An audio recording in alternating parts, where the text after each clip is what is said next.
Magandang araw sa inyong lahat at welcome sa aking channel.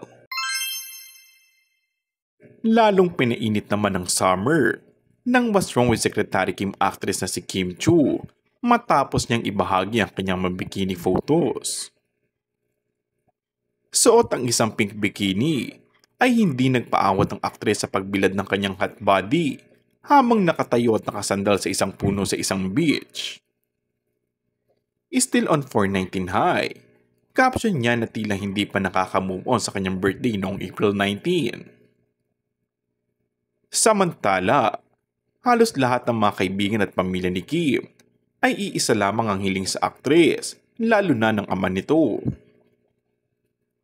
Naging emotional si Kim sa mga birthday message ng kanyang ama na si William Chu na nagsabing sana raw ay mahanap na niya ang kanyang true love.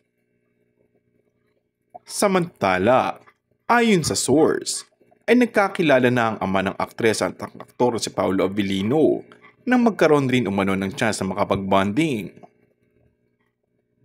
Maaalalang minsan ay nabanggit din ni Paolo na nakilala niya na si Daddy William. Nakita raw ni Paolo kung gaano sila kasayang pamilya at kung gaano ka-close sa isa't isa. And that's all for our today's video. Kung bago ka lang sa aking channel ay mag-subscribe at pindutin na rin ang notification bell. Maraming salamat!